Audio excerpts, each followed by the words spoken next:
तो आइए इस लेक्चर में हम ये देखते हैं कि what is the symptoms of gout, what is the pathophysiology of gout and what are the medicines which we use in this treatment and उन दवाइयों के mechanism of actions, drug interaction, side effects क्या होते हैं।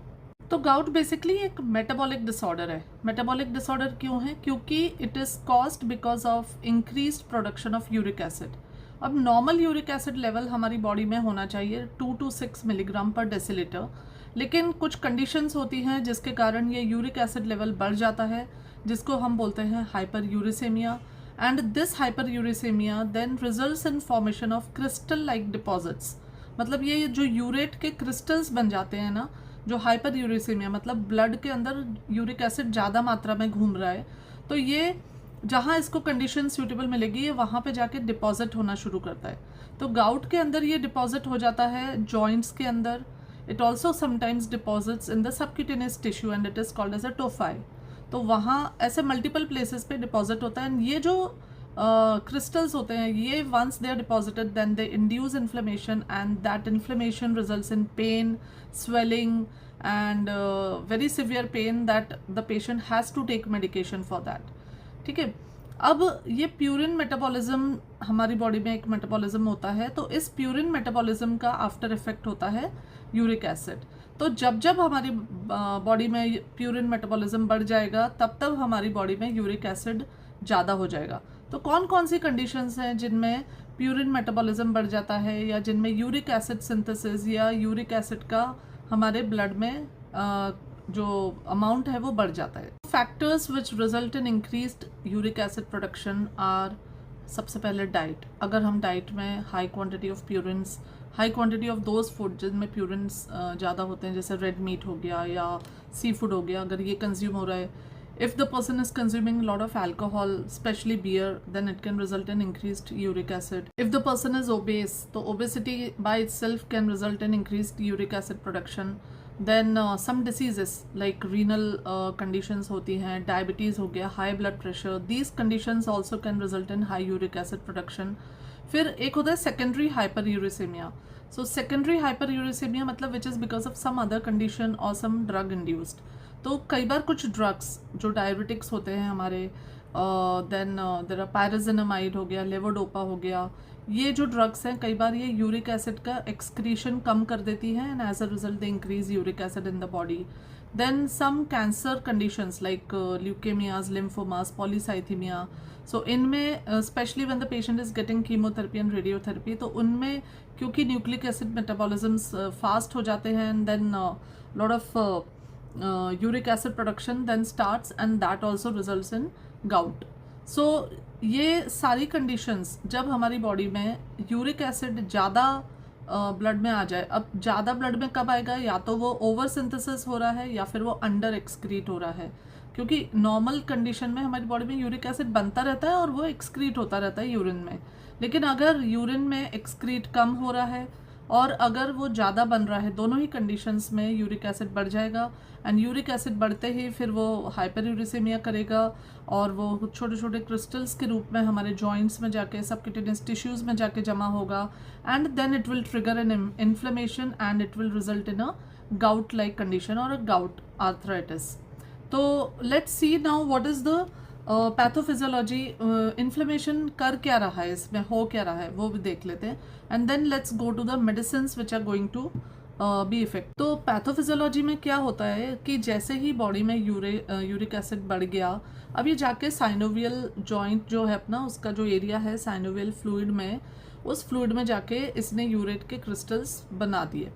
अब ये जो urate के क्रिस्टल्स जैसे ही वहाँ पे पहुँचे तो जो साइनोवियल सेल्स हैं और आसपास की जो लिम्फोसाइट्स हैं, मोनोसाइट्स हैं, वो सब उसे एंगल्फ कर लेंगे और साथ में फिर वो एक इन्फ्लेमोसोम है NLRP3 उसको एक्टिवेट करती हैं, जिसके एक्टिवेट करने से जो कीमोटैक्टिक फैक्टर्स हैं, इंटरल्यूकिन्स हैं, साइटोकाइंस हैं, ये सब एक्टिवेट हो जाते हैं and then they come to that site of inflammation and they start the inflammatory response. और ये chemotactic factors then they further cause the migration of other granulocytes and macrophages also, and they all release prostaglandins, leukotrienes, which result in pain, swelling and then the joint becomes really stiff and red and painful. तो इस तरीके का एक presentation gout में ये लोग करते हैं। अब इसमें एक और चीज़ है, देखो इसके साथ साथ लैक्टिक एसिड प्रोडक्शन होता है जो कि इन्फ्लेमेशन को और बढ़ाता है, और साथ के साथ ये लाइपोसोमल एंजाइम्स रिलीज करते हैं जिससे कि जो जॉइंट है वो हमारा डिस्ट्रॉय होने लगता है। तो धीरे धीरे जब क्रॉनिक गाउट का पेशेंट होता है तो उसको फिर धीरे धीरे जॉइंट अपने सारे ख़राब होने लग जाते हैं, जॉइंट में प्रॉब्लम्स आने शुरू हो जाती हैं। तो ऐसा नहीं है कि गाउट में या गाउटी आर्थराइटिस में अल्टीमेटली जॉइंट्स को कोई नुकसान नहीं होगा, तो धीरे धीरे जॉइंट्स में प्रॉब्लम आनी शुरू हो जाती है। So as you can see in this picture, I've tried to show you. So this picture you can see, जो गाउट का प्रेजेंटेशन होता है ना, वो फर्स्ट मेटाटार्सोफैलेंजियल जॉइंट जो होता है हमारा ग्रेट टो का, जो कि हमारा पैर का अंगूठा, तो यहाँ पे जो ये first metatarsophalangeal joint of great toe है ये सबसे ज़्यादा अफेक्ट होता है। और इसके अफेक्ट होने से यहाँ पे इस तरीके से स्वेलिंग हो गई, रेडनेस हो गई, आप देख सकते हैं कि there is formation of this is the deposition of urate crystals in the joint. तो ये यहाँ पे जाके इन्होंने इन्फ्लेमेशन पैदा किया है और इसको हम बोलते हैं गाउट। अब जो ट्रीटमेंट पार्ट है गाउट का वो कैसे डिसाइड किया गया है, वो डिसाइड किया गया अक्यूट गाउट और क्रॉनिक गाउट। तो अक्यूट गाउट मतलब एक अक्यूट अटैक आया है, बहुत पेनफुल हो गया है जॉइंट एंड पेशेंट से बिल्कुल पैर रखा नहीं जा रहा है नीचे, तो ये हो गई अक्यूट कंडीशन। इस अक्यूट कंडीशन में क्या होता है, देखो मोटी तौर पे जो थेरेपी है गाउट की वो ये है कि अगर पेशेंट को अक्यूट अटैक आया है तो सबसे पहले उसके अक्यूट अटैक को कम करने के लिए NSAIDs दिए जाएं, कॉल्चिसिन करके भी एक दवाई है, और उसके अलावा अगर ये दोनों से बेनिफिट नहीं मिलता है तो फिर उसे पेशेंट को आप इंट्रा आर्टिकुलर स्टीरॉइड्स या फिर सिस्टमिक स्टीरॉइड्स दे सकते हैं to relieve the pain and swelling and inflammation. So acute attack को सबसाइड करो। जब अक्यूट अटैक को सबसाइड कर रहे हैं तब क्रॉनिक अटैक या क्रॉनिक गाउट वाले जो दवाइयाँ हैं जो कि यूरेट लोअरिंग थेरेपीज़ हैं उनको यूज़ नहीं करना है। अगर आपने उनको अक्यूट अटैक के टाइम पे यूज़ किया तो they can precipitate acute attack and they can worsen the acute attack more. तो यूरेट लोअरिंग थेरेपीज़ जो हमारी क्रॉनिक गाउट में हम यूज़ करते हैं उनको पहले एक बार अक्यूट अटैक सबसाइड हो जाए, वो NSAIDs का कवर रखा जाता है 1 से 3 हफ्ते, एंड उसके बाद फिर धीरे धीरे करके यूरेट लोअरिंग थेरेपीज़ को शुरू किया जाता है। एंड जब धीरे धीरे वो करके जब इफ़ेक्टिव हो जाती हैं देन फिर आप उसके NSAIDs को भी आप SOS कर सकते हैं, और यूजुअली पेन कम हो जाता है एंड देन धीरे धीरे करके the gout also becomes normal. So this is the standard treatment protocol for gout, that first you treat the acute attack and don't use the urate replacement therapy in acute attack, and then you add on to the patient for management of gout per se as per the pathophysiology। तो दो तरीके की therapy से दो तरीके की therapies हो गई। अक्यूट अटैक के लिए हम देते हैं NSAIDs, कॉल्चिसिन और स्टीरॉइड्स, एंड क्रॉनिक अटैक की कंडीशन में हम देते हैं 2 तरीके की दवाई। अगेन अब देखो हमने पैथोफिजियोलॉजी में डिस्कस किया था कि there are over secretors and there are under excretors. मतलब एक होता है एक कंडीशन कुछ पेशेंट्स में जहाँ पे वो ज़्यादा बनने लग गया, और कुछ कंडीशंस में कुछ पेशेंट्स में जब वो एक्सक्रीट नहीं हो रहा है, वो बॉडी में बस रुक रहा है, it is not getting out from the kidney. तो दोनों कंडीशंस के लिए अलग दवाइयाँ होती हैं। ओवर सिक्रीटर्स के लिए अलग दवाइयाँ होती हैं एंड अंडर एक्सक्रीटर्स के लिए अलग। ओवर सिक्रीटर्स के केस में हम यूज़ करते हैं allopurinol, which is actually xanthine oxidase inhibitor, और वो उसके सिंथेसिस को, यूरिक एसिड के सिंथेसिस को इनहिबिट करता है। एंड अगर एलोपिरेनॉल इफेक्टिव नहीं होती है तो फिर हम यूज़ करते हैं फेब्यूक्सोस्टेट, और इन दोनों को यूज़ करेंगे ओवर सिक्रीटर्स में, और अंडर एक्सक्रीटर्स में हम यूज़ करते हैं probenecid. So probenecid is then used in the under excretors. Probenecid अगर आपको याद होंगे शुरू के जो मेरे लेक्चर्स थे, तो प्रोबेनिसिड मैंने आपको काइनेटिक्स ऑफ एलिमिनेशन में भी सिखाया है, पढ़ाया है, वहाँ पे ये कुछ चीज़ करता है। तो that if you remember then you will come to know. और फिर एक नई दवाई आई है pegloticase. So pegloticase is another drug which is used. It's a recombinant uricase which is an enzyme actually which oxidizes uric acid and produces an inactive metabolite which is then excreted out. So because इसमें ये methoxy polyethylene glycol मतलब peg लगाया गया है, इसलिए इसका नाम हो गया पेग लॉटिकेस. तो let's now see the mechanism of action of these medicine in gout. NSAIDs use किए जाते हैं. अच्छा, तो पहले मैं आपको बता दूं NSAIDs का फुल फॉर्म क्या है. That is non steroidal anti inflammatory drugs. ठीक है, तो ये non steroidal anti inflammatory drugs का चैप्टर है, वो हमें अभी नेक्स्ट लेंगे. तो इसमें कुछ मेडिसिन है जो कि pain analgesic, anti inflammatory, antipyretic action होती है इनकी. तो इसमें जो दवाइयाँ गाउट में जो यूज़ की जाती हैं वो है naproxen, diclofenac, piroxicam, indomethacin, etoricoxib. तो ये medicine they are found to be very effective in patients suffering from gout. And in patients में जब दवाई दी जाती है तो it takes around 12 to 24 hours to terminate the attack. And to complete resolution के लिए करीबन 5 से 10 दिन लग जाते हैं. एंड NSAIDs जो है कॉल्चिसिन से ज़्यादा बेटर टॉलरेटेड होती हैं, ज़्यादा बेटर कंप्लायंस है, क्योंकि कॉल्चिसिन का मैं आपको जैसे अभी बताऊंगी उसके साइड इफ़ेक्ट्स ऐसे होते हैं कि पेशेंट्स यूजुअली NSAIDs प्रेफर करते हैं. जब एक बार अक्यूट अटैक ख़त्म हो जाता है तो फिर इनका एक कवर रखा जाता है 2 से 3 हफ्ते तक. एंड उस दौरान फिर यूरेट लोअरिंग थेरेपीज़ को इंट्रोड्यूस किया जाता है, जिससे कि धीरे धीरे करके यूरिक एसिड लेवल हमारी बॉडी में गिरना शुरू हो जाए. तो देखते हैं कॉल्चिसिन क्या होता है. तो कॉल्चिसिन बेसिकली एक अल्कलॉइड होता है जो कि कॉल्शियम ऑटोमनेल प्लांट से निकलता है. अब ये कॉल्चिसिन न तो एनाल्जेसिक है, न एंटी इन्फ्लेमेटरी है, न ही ये यूरिक एसिड के सिंथेसिस को कम कर रहा है, न ही ये यूरिक एसिड के एक्सक्रीशन को बढ़ा रहा है. लेकिन ये यूरिक एसिड के हाइपरयूरिसेमिया में, गाउट के केसेस में it is found to be very very effective. In fact अगर कॉल्चिसिन यूज़ किया और दर्द खत्म हो गया तो it is consider to be a diagnostic indicator कि देखो अगर कॉल्चिसिन ली है और दर्द खत्म हो गया तो फिर ये यूरिक एसिड के कारण ही था, मतलब ये गाउट ही था. तो कॉल्चिसिन क्या करता है बेसिकली, जो मेटाफेज चलता है तो वहाँ पे माइक्रोट्यूब्यूल्स बनते हैं. आपको याद ही होगा सेल के अंदर मेटाफेज, माइटोसिस चल रहा है. माइटोसिस में there are various phases, prophase, metaphase, anaphase and telophase. I hope I am correct. So metaphase में जब माइक्रोट्यूब्यूल्स बने हुए हैं, वो माइटोटिक स्पिंडल बना हुआ है, तो वहाँ पे जाके कॉल्चिसिन इन माइक्रोट्यूब्यूल्स के जो प्रोटीन है ट्यूब्यूलिन उससे अटैच कर लेता है और उससे मेटाफेज अरेस्ट कर देता है, उसको पॉलीमराइज कर देता है.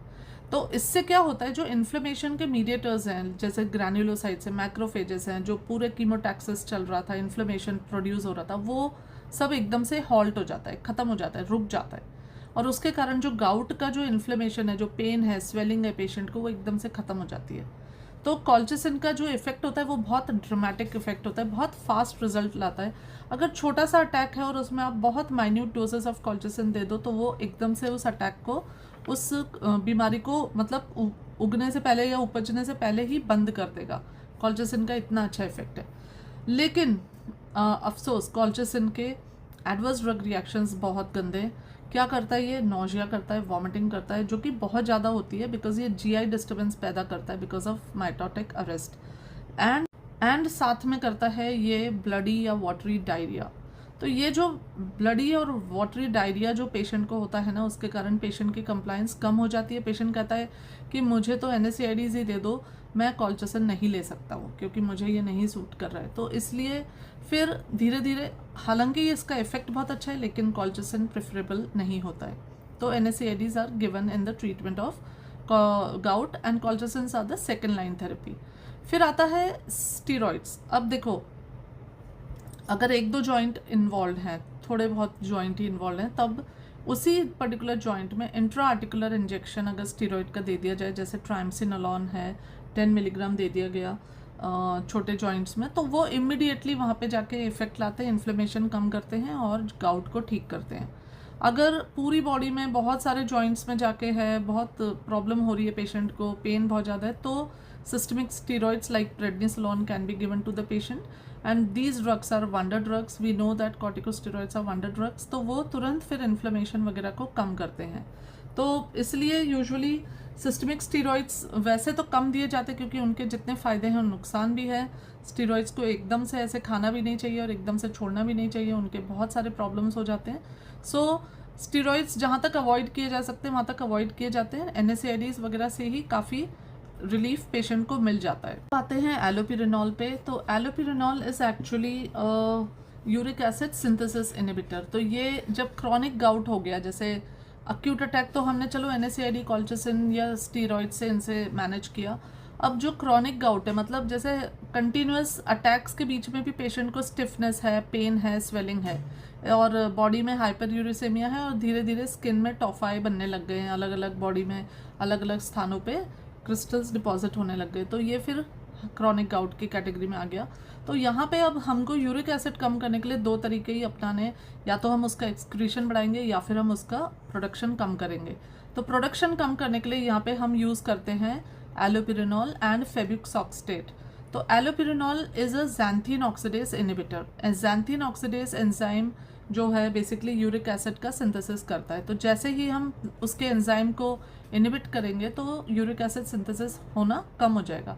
एलोपिरेनॉल जो है कॉम्पिटिटिवली इनहिबिट करता है और उसका एक मेजर मेटाबोलाइट बनता है विच इज़ एलोजैंथीन, और ये एलोजैंथीन जो है ज़ैंथीन ऑक्सीडेज को नॉन कॉम्पिटिटिवली इनहिबिट करता है। तो एज अ रिजल्ट उसकी एक्शन और ज़्यादा बढ़ जाती है। तो यूरिक एसिड बनना कम हो जाता है, ज़ैंथीन हाइपोज़ैंथीन थोड़े बढ़ जाते हैं और ये फिर तीनों के तीनों जो प्यूरिन मेटाबोलाइट्स हैं ये फिर इसमें यूरिन में हमारे एक्सक्रीट हो जाते हैं।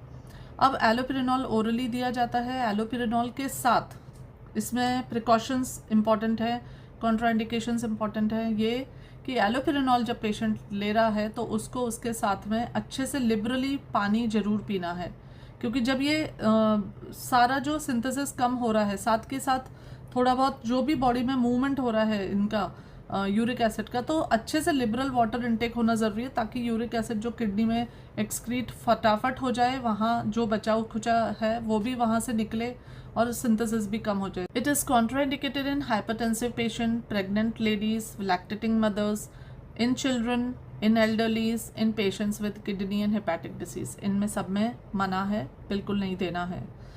एडवर्स इफेक्ट्स एलोपिरेनॉल के करते हैं। एलोपिरेनॉल हाइपर सेंसिटिविटी रिएक्शंस करता है।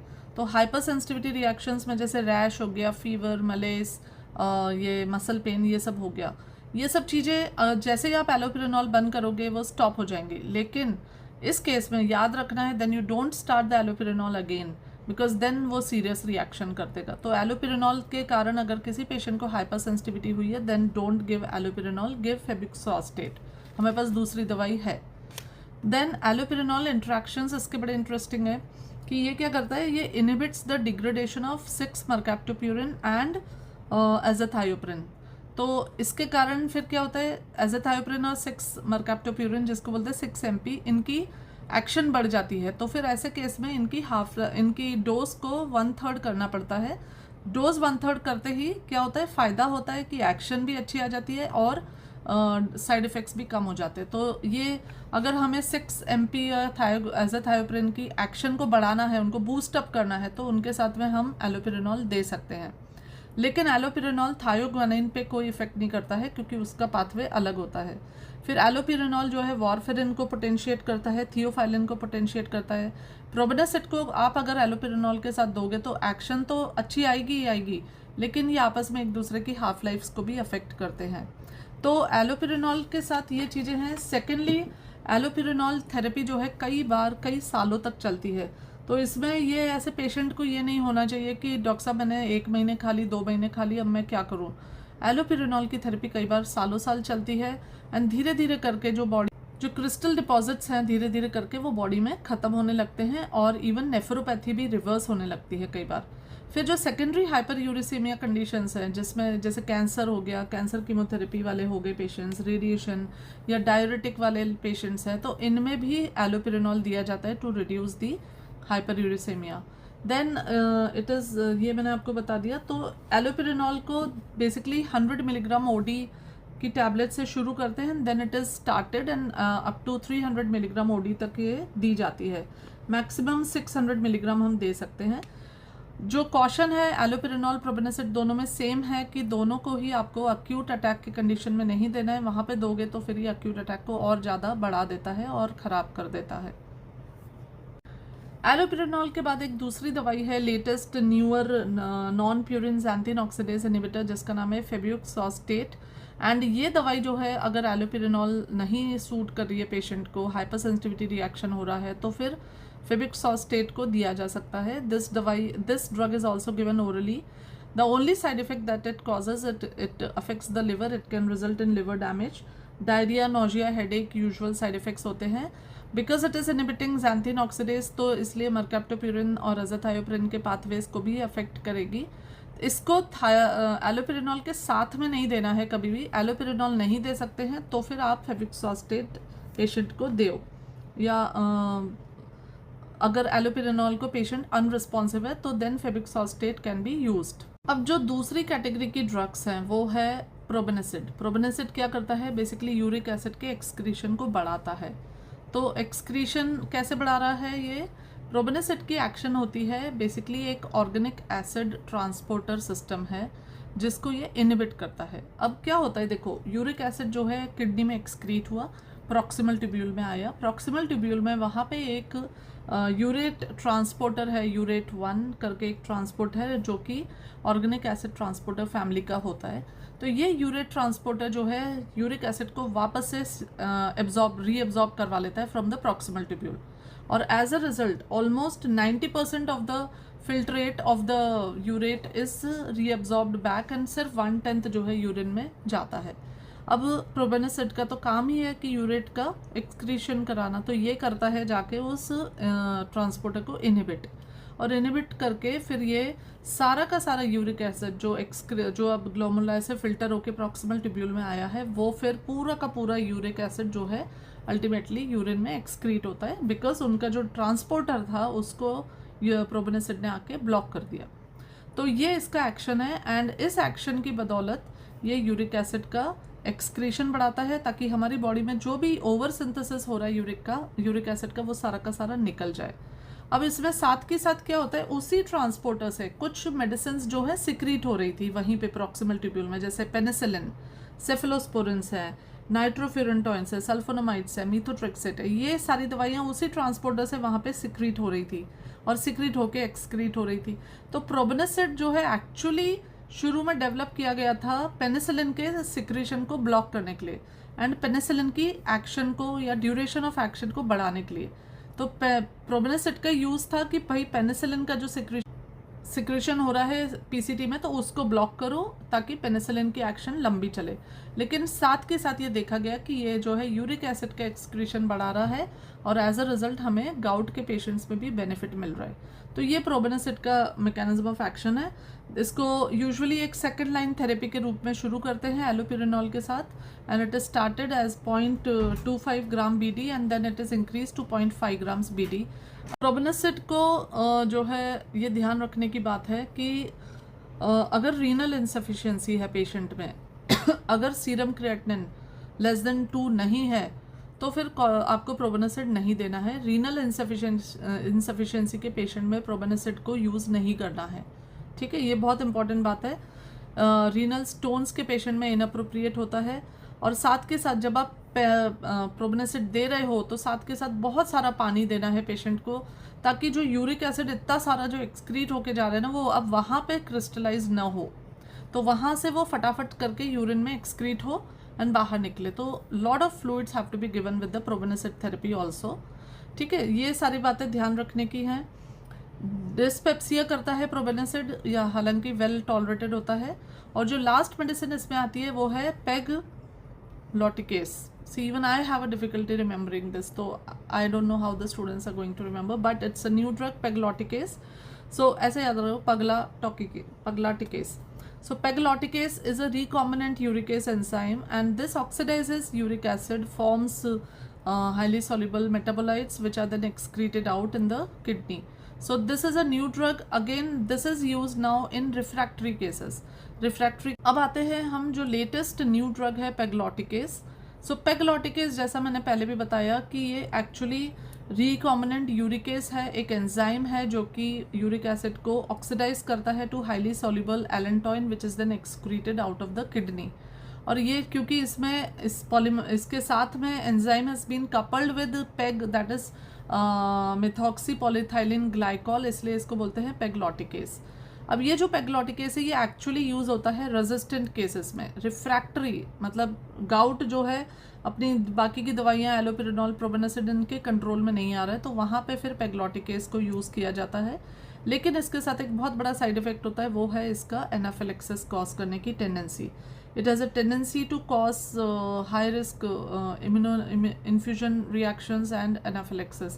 So this has to be given only in a professional setup, in a place where all the conditions are there, all the treatment for anaphylaxis is present.